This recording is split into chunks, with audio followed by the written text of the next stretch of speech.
Another big information group called part of the Mail group, and they are, I was over there last to do a little QA on their technical systems, and that was really interesting because it was quite fun actually to see where we started as primitive animals, the sort of things that are Well, I've done some of it. the information you can provide and the quality is absolutely incredible. Are you happy to go involved in things sort of random order? Well, they're always slipping around. It's quite a niche area. I mean, there's three companies basically in the UK that do it there on the market. Okay, so right at the beginning. Yeah, what's the size of the market? We're Probably 100 million market. Okay. Alright, I'm just going to do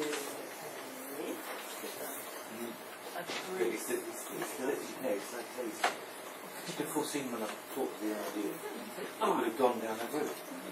I am just going to do a brief introduction, and what I would like is just a brief biography of the dragons. You can introduce yourself to people, and then we'll get into the presentation. Please feel free to suggest improvements or additions that candidates might like to make to their social media strategy.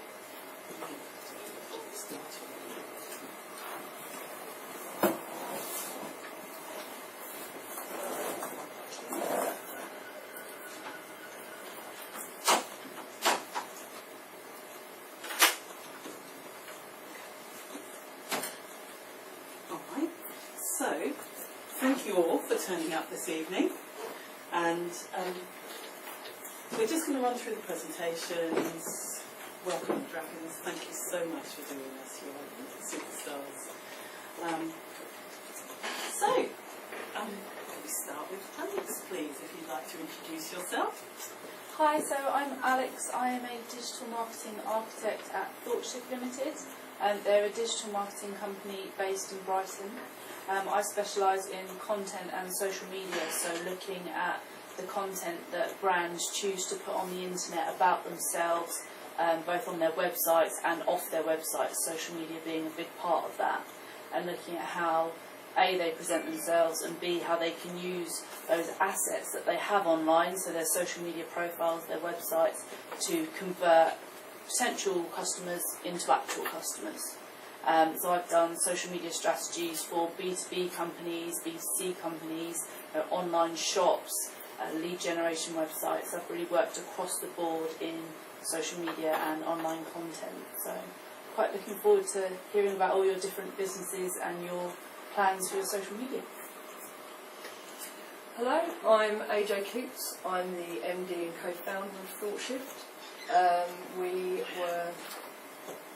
We got together about 4 years ago in a small kind of flat. Me and my co-founder, Helen Trindle. We've been in marketing together about 15 years, working on a number of different industries, B2B and B2C. We thought we could do this really well. We do search marketing predominantly, so SEO, PPC, I'm sure you've all heard of it if you've got websites and businesses, and obviously social media. Alex here is our head of social media. So I'm really excited to see what you guys have planned for your online businesses and what you can do on the social side. Hi, I'm Mark Hadley. I went to school in Eastbourne, left when I was 17, came back about 4 years ago. In between that period, which was quite a long time, I started my first business in 1984, which was an ecological consultancy where I sent teams of people out to have a number of badges on sites and things like that, and that migrated into a number of other businesses, mainly in consultancy. So we were doing environmental consultancy, environmental impact assessment, looking at the effect of developments on the flora, fauna and built environment. I then went into something closely akin to that called environmental auditing, which is where you basically go on to largely industrial manufacturing sites, and you're looking at the performance of those businesses in terms of compliance and pollution and everything. And then back in the mid-1990s, I thought, well, we're doing all this consultancy stuff, we ought to be doing some digital stuff. And I got this idea about grabbing some digital information and turning it into a product. And from that, as I was saying earlier, from that little database, we created a company that we sold for £40 million called Groundshaw. And it delivers electronic data in report form to solicitors and surveyors throughout the United Kingdom, and now we do it in Holland as well, because their information systems are very good. So from that I've been involved in lots of other businesses as well over the years, and now I'm taking a more relaxed view. I spend really most of my time over the sort of 15 or 16 businesses that I've set up and run. What I tend to do now, I'm more interested in business development and strategy. I do it specifically though in businesses that have an environmental product or an angle or have an environmental issue with what they do. So there can be those sort of strands, and we use, certainly in all the businesses that I look at or manage, the social media strategy is particularly important, because obviously when you're looking at businesses, you've got to look at the marketing plan and direction of that business. And I've spent quite a lot of time recently, in the last 2 or 3 years, looking at how you develop bespoke telemarketing campaigns and how you integrate that, with your social media platform that you're using. Thank you. And John Fatty sprinted in the door. Would you do a little bio of who you are, please? Little bio, 4'4". A little bio. Yes, well, I guess I've been in digital media, it sounds like it's on with Mark has. But actually I come from an arts background, and my arts background began in a museum, Brighton Museum, in 1985, where I started as a volunteer, and I've been involved with the arts in all sorts of capacities ever since. In 1993, I was one of the founder members of Sussex Community Internet Programme. So I was really, really interested in how the internet might spread content, culture, stories, all sorts of stuff a little bit more widely. In other words, put digital to use in a more social way, make it work more widely. And I've been interested in digital culture ever since. I've been working as a journalist since 1996, 1997, technology journalist, arts journalist for the Daily Telegraph and the Sunday Times, and more recently for the Guardian and various culture websites. But I think a thread that runs through all of my work is how you turn this sort of stuff, these sort of tools and platforms, into business, culture and social opportunities for all of us. So I'm very keen on how social media can work for us in the arts, very keen on how digital and social media and that kind of stuff can work for us in tourism and the creative economy. And just recently I think it's clear to see that if you want to start a business of any kind, then having a social media strategy as part of the way you begin your business is really important. And a lot of my work, working with arts organisations and cultural heritage organisations in the south east and the east of England, is really about talking about how are you going to reach the public, how are you going to reach other artists, what tools are you going to use. So it's turned from being, from my point of view, about making web pages and websites into using 3 or 4 or 5 different platforms, most of which are free, most of which are really easy to use. So that's what I do. Thank you very much. And welcome. Okay. If everyone's happy, we're going to the presentations. Anyone feels like busting a couple of crowd-pleasing moves? Go ahead. Okay. So then have you got the video? Yes, they're on. I will check and make sure they're still running. Catherine, is you happy to... Is it on? It is, yes. Is it just a case of kind of Find clicking on it. and Yeah. And it should just open up. do I need to kind of download it or just click? Download it, it tends to work a tiny bit better.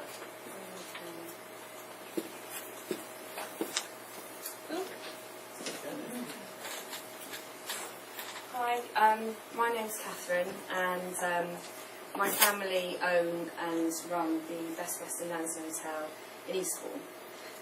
It's been in my family for 102 years, so it's obviously a very old family business.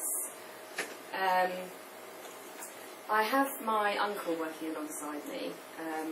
He's 76, and I've recently come back into the business in January. So my challenge is to try and get my uncle to understand that things have moved on a lot. I have to say that he cannot even turn a computer on, so he's really not familiar.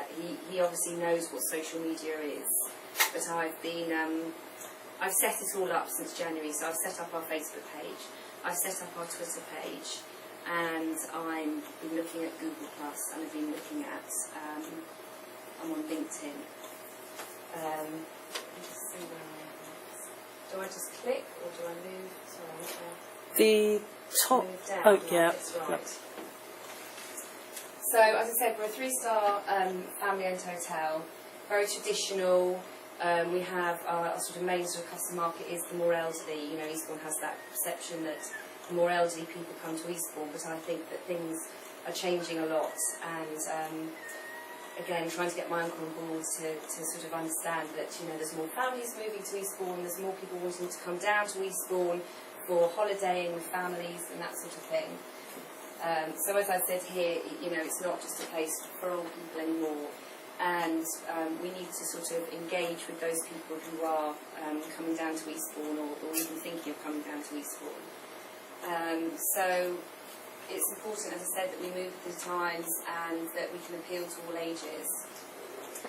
So I need to, you know, via this course I've been doing some research, because I didn't really think about it too much. I just thought, right, Facebook, set that up, Twitter, set that up, have a little play around. But this course has made me think about why I'm doing that more, and the sort of people that I want to engage with, and the message that I want to get out about the hotel to the people. Methodology. Yeah. So I came across a survey only very recently that the council did in 2012-2013, and demonstrating that, you know, Eastbourne still remains a good place. You know, obviously it's a big market share that Eastbourne has for the elderly, but it's not as dominant as might have been anticipated. Then I just talk here about the visitors that are coming, the mix of age groups, etc., and the council needing to highlight the challenge for Eastbourne to dispel the myth about it just being for Eastbourne and for old people, and not to alienate this other group of people that we want to engage with, which obviously the younger family, sort of that generation.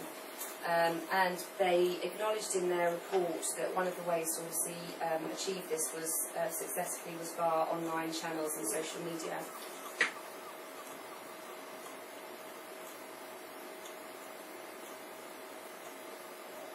So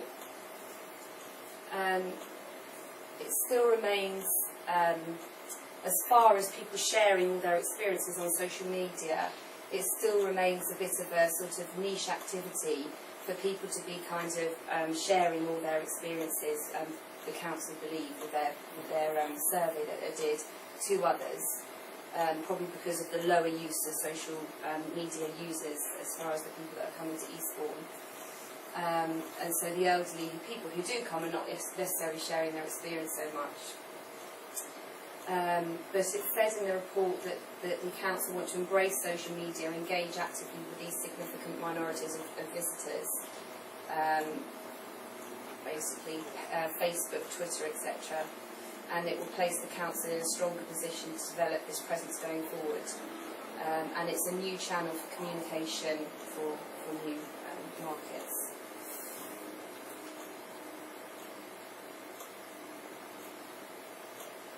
So, sorry, I've read this for a while now. So having a clear understanding backed up by facts from studies of the local council, from research online, I've set up, as I said, my social media channels, which I've set up: Facebook, Twitter, Google, LinkedIn and Pinterest. I mean, Google Plus, no one's really telling me, and I'm trying to work it out, but I think there's a really big importance on Google Plus, because just from doing a bit of playing around, I got a friend to put a review on our Google Plus page, and from a search from hotels in Eastbourne, we were on page 4, we jumped up to page 2. Now, I don't know if anyone can tell me if that's got anything to do with my friend reviewing, but I think that reviews are a big thing to bump you up in the search engine, as far as search engine optimisation. Obviously, we're also on TripAdvisor, being a hotel, and I don't think that's not really a social media channel, but it's another channel, isn't it, that people are engaging with, and so many people go on TripAdvisor if they want to go to anywhere to get ideas and opinions. So I put some facts. Facebook, since January I've got 218 likes. I don't know if that's good or bad, I have no idea. Twitter, 164 followers, and every day we seem to get more. And one thing I think that I'm doing quite well on Twitter is I do a thing called Throwback Thursday. And what I do, because it's such an old established hotel, I've got shed loads of old material, photos and stuff.